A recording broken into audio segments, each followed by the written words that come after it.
the guy who's doing the rallies and doing the rallies in the Male Moto class, so like always maintaining the bike himself. He had a rally bike, it was a 450 from KTM, and he opened the engine after, what was it? I think 1,000 hours, something like that, 1,000 hours on a 450 rally bike. He opened the engine, he measured everything up, and he still put his stock piston back. Like everything was still on spec, everything was still okay. Like, wow, that's really crazy. I have to say that's a completely different kind of bike, a completely different kind of piston also, because the piston in that bike is 1,700 euros for the piston only, like only the piston. So yeah, that's really crazy. Like KTM can really make durable things. I think KTM from the beginning years, like the Super Duke from 2008.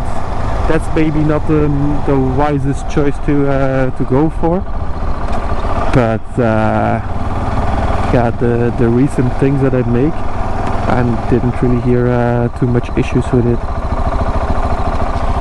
I had actually an issue on my more recent KTM. It was a Super Duke GT from 2014, and I destroyed a gearbox on it, but it was kind of my own fault.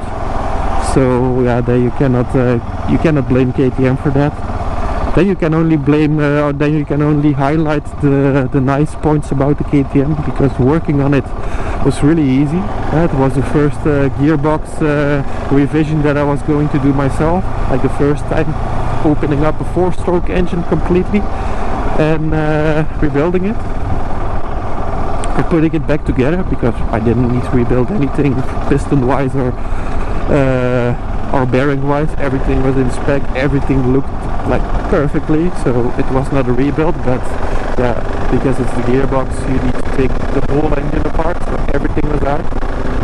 And then you can only tell like how easy it is to work on the bike, to work on the engine.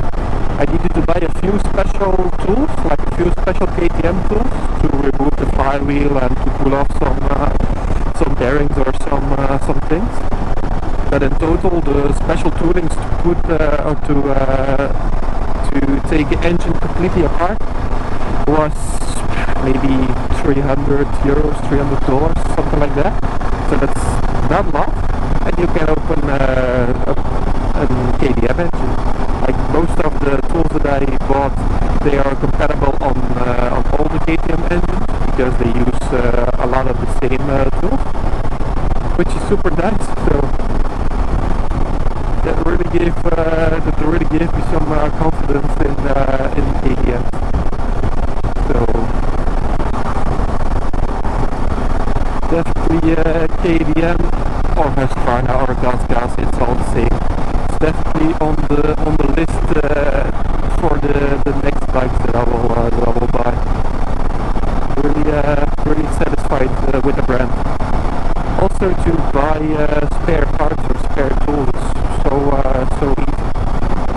Just this week I was rebuilding my 300 EXE bike.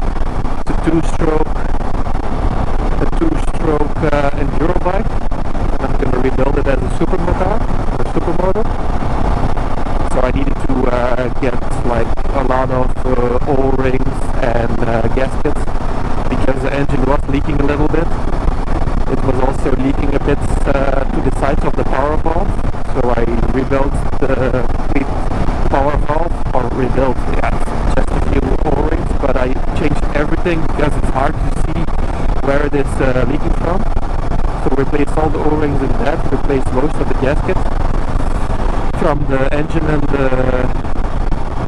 the seals from the sides. And yeah, it's so easy to find the parts. They have a nice website to find the parts. You can search on the chassis number or on the model of the bike, and then you have all the exploded views of the bikes, or of the engine, or of the frame, like everything. Then you can just copy paste the number, put it in Google, compare the prices, go to the website with the best price, and order everything you need. It's really easy, really convenient.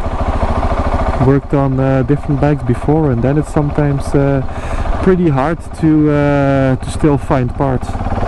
Also because KTM already from the beginning is doing more of the like a modular build. They have parts and they use the same parts in a lot of bikes, in a lot of engines. So yeah, it's really nice. Also, if you have an older KTM, to find parts for that, it's pretty easy because on the EXC300 from 2022 are still a lot of the same parts than on the KTM from 98. So yeah, that's pretty easy to find parts and tools.